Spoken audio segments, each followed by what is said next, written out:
Cuyahoga County Council Finance and Budgeting Committee meeting for Monday, February 26, 2024, will please come to order, and the clerk will call the roll. And just as a reminder to all who are in attendance, this meeting is being recorded and live streamed on the county's YouTube page. Calling the roll, Mr. Miller, Here. Ms. Turner, Here. Mr. Jones, Here. Mr. Gallagher. Mr. Gallagher is absent at the moment. Mr. Schrein. Mr. Schrein is absent at the moment. Mr. Kelly. Mr. Kelly is absent at the moment. Mr. Byrne. Here. There is a quorum. Thank you very much. And has anybody signed in for public comment? No, Mr. Chair, no one is signed in. Okay, so before we start with the agenda, I would like to take the opportunity to, first of all, welcome Michael Byrne as a new member of the Finance and Budgeting Committee. Councilman Byrne comes with a distinguished record of public service, including an outstanding time of leadership as mayor of Parma Heights. So we welcome you to the committee. And I also would like to welcome Meredith Turner as the new vice chair of the committee. Thank you for your service. Meredith brings a background in community and economic development that's more than mine, and plus the African American diversity. So it's a good combination. So with that, I would like to ask if there is a motion regarding the minutes from the January 29th, 2024 meeting. I move that we approve the minutes from the January 29th meeting. I will second that motion. Is there any discussion? Hearing none. All those in favor say aye. Aye. Any opposed say no. The ayes have it. The minutes are approved. Matters referred to the committee. Resolution 2024-0071. Resolution number 2024-0071, authorizing an amendment to various contracts with Manatron, doing business as Aumentum Technologies, for support and maintenance services for various Manatron systems. Good afternoon, Lisa Rocco, Director of Operations for the Cuyahoga County Fiscal Office. This renewal is for annual maintenance and support of the Fiscal Office's tax and CAMA computer-assisted mass appraisal system. This contract is for a 2-year period. The annual maintenance covers system upgrades, patches, software support, and repairs. The renewal is late due to staffing turnovers with the vendor, and we did not get all the required paperwork till January 31st. But no updates have been sent or put through.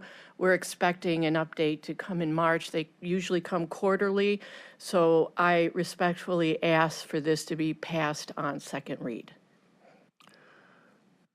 So thank you for the presentation. Are there any questions? So I have a couple of questions. Am I correct that this is a renewal of an existing contract, and if so, how long have we had this contract in place?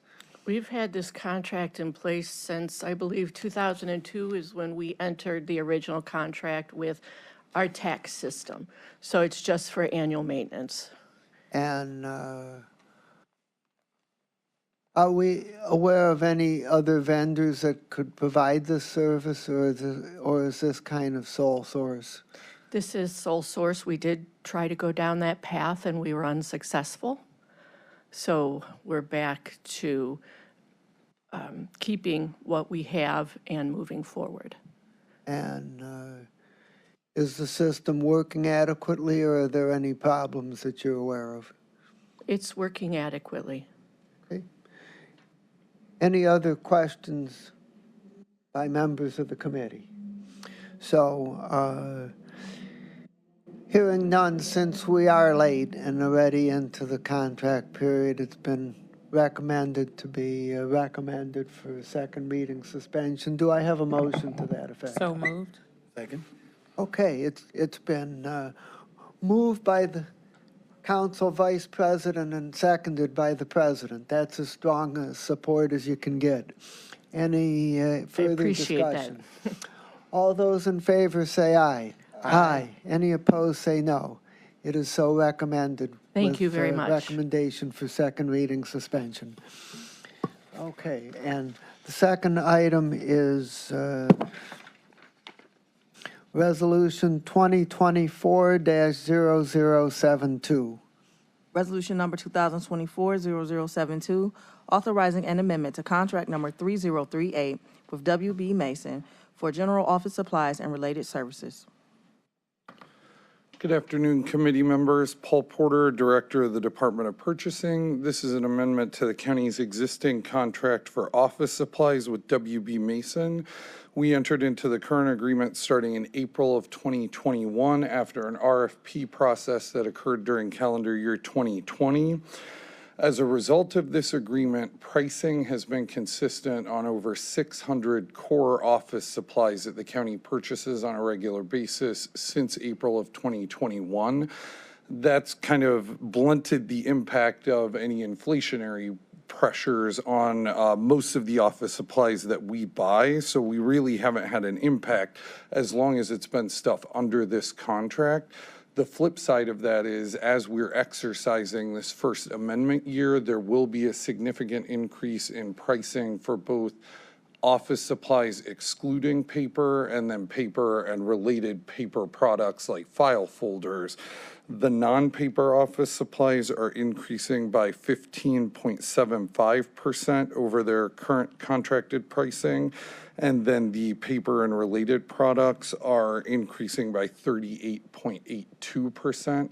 And this is strictly based on the consumer price index increases from the start of the contract to middle of 2023 for those specific commodities. So we did a general price for office supplies increases and a general price for paper-related products. The contract does contain alternative store-branded products for each item that, there's an equivalent available. So when users are seeking to order a specific product, the system prompts them that if they choose, they can pick an alternative, typically at a lower price for the county. So we have seen a decrease in expenditures on contracted items. And similarly, departments are doing a better job of ordering from those core items, those over 600 items. So we've seen a corresponding decrease in the number of non-contract purchases as well. As an example, general spending on contracted items dropped 20% between 21 and 22. And spending on non-contract items also dropped 20%, but then we saw a bigger shift in 2023, likely as a result of inflation bumping up the prices on the non-contracted items. We saw an increase in contract expenditures of 63% and a corresponding decrease in non-contract purchases of 53%. So that's a positive when departments order from items that are on the contract, not off contract.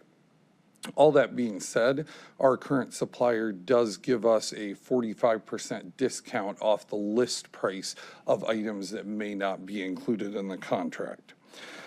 This contract does include 2 additional option years beyond this. We will likely exercise those. We've had satisfactory service from the vendor, and it's always advantageous when the county can kind of hold pricing steady.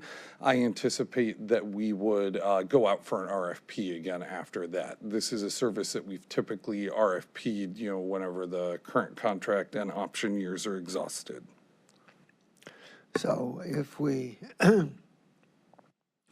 if we do the extension, would there be another inflationary price increase?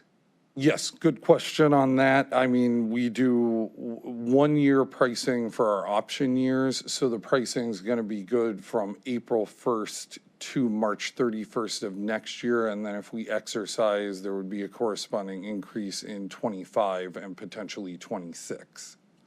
And did you say that there's generally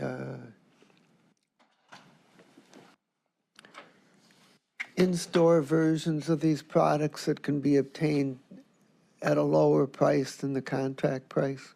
Absolutely. So those are included in the contract pricing. The vendor gives us kind of a spreadsheet of the branded items, like a specific type of pen, for instance.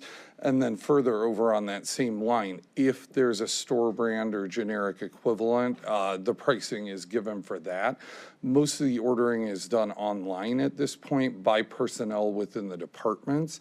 So when a user searches for like a specific brand of pen, for example, if there's a store brand alternative available, the system would prompt them like, hey, do you want to choose this equivalent thing for less?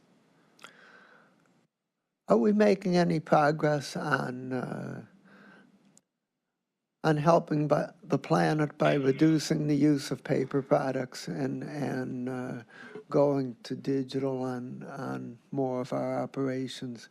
And as a result, are we seeing a reduction in the amount of paper being used, or are we not seeing that? Sure. I didn't pull specific statistics on paper-related purchases, so I can get you some information on that.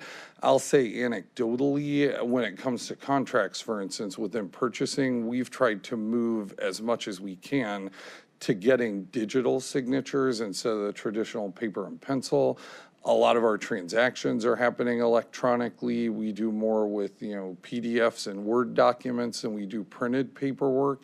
So I can look up specific information about our spending on paper, but again, general office supply spending has decreased as well. And I think, there could be different reasons for that. I would certainly say transitioning more to a digital model is probably part of that. Okay, so if you could follow up with some information on paper specifically, that would be helpful. Glad.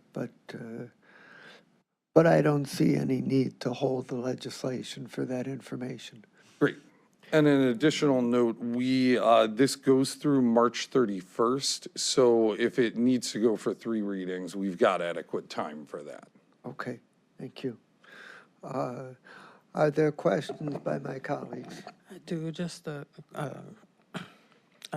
curiosity question. You said there were over 600 core office supplies? Correct. How many of those are contract versus non? Sure. So all 600 are on the contract. Okay. So that's kind of the list. And that was based on an analysis that was done a while back of what the county was ordering most frequently. So when this was RFP'd out, a list of items that the county anticipated purchasing frequently was included in the solicitation. And we asked the vendors, give us a price for each of these line items. So all of those core items are what's on the contract.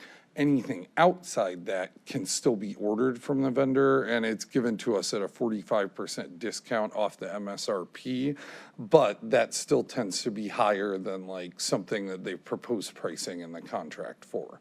That's why it's very positive to see spending on non-contract items decreasing at a fairly high rate while spending on the contract is going up. Okay, that was my question. Good, all right, thank you. You're welcome. Currently, what percentage of our spending is contract and what percentage is non-contract? Sure. So I'll provide information for 2023 in particular, because that's where we noticed the biggest difference.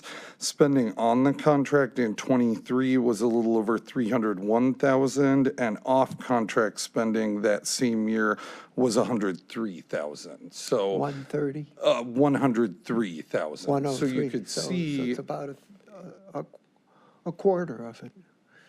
Yes, maybe closer to a third, I would say. Okay. Okay. Any other questions?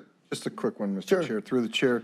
Paul, could you give me an example of why a purchase wouldn't be made at the lower price if that was available and comparable? Sure. It could be a staff member that has a particular preference for that, type of memo pad, for instance. If it's something they've been using for years and they're used to it, We say equivalent. It's not identical. Like the store brand of a product is not identical, or using an example of a pen. Some people are particular about their pens. Thank you.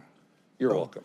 I'll give you another example. I'm picky about my schedule book. I use it all year long for a whole year, and I'm sure something could be purchased that's less costly than the one that I get, but I think it's worth having And a on that good note, schedule book that works well for me. On that note, I would indicate just from my review of the non-contract purchases, planners and calendars were one that came up most often, that people were buying the particular thing they wanted. And part of that is, as we were developing the core list, we didn't try and put together a list of every single item the county has ever ordered. It's the stuff that gets ordered with the greatest level of frequency. So if somebody's, particular, in my observation, it's not like people are spending a ton more on, I want this specific thing or I want that specific thing. It's just, if it's on the contract or it can be ordered at a discount off the contract, sometimes it's based on personal preference.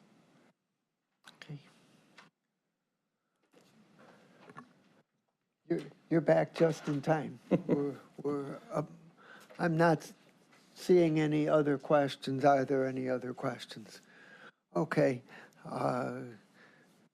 Director Porter has advised us that there's more than adequate time to go for 3 readings on this legislation.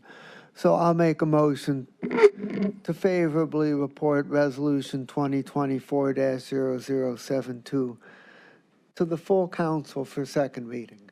Is there a second? Second. It's been moved and seconded. Any further discussion?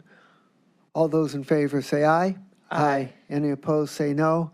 Resolution is so recommended. Thank you. Under miscellaneous business, just to make the committee aware of the next couple of meetings, a week from today, we have our next meeting, and Director Parsiowicz is going to present the year-end results of operation, which gives us actual expenditures, not budgets or projections. It gives us the actual numbers for the 2023 year financial performance. So I find that a useful document to look at. The report's going to be available within the next couple days, so we'll have it to look at before the meeting, be able to formulate our questions.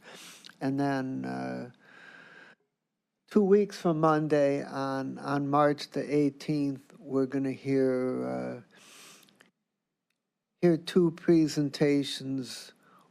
One, an update on what changes are coming down the road regarding the ERP system, and secondly, we're going to hear where we're at about the requested money for improvements for the Guardians and Q facilities. And of course, at both of these meetings, if there's legislation introduced in the council meetings, in the meantime, we'll try to include those on the agenda as well. Does anyone else have any miscellaneous business? Hearing none and there being no further business, we stand adjourned. Thanks very much, everybody.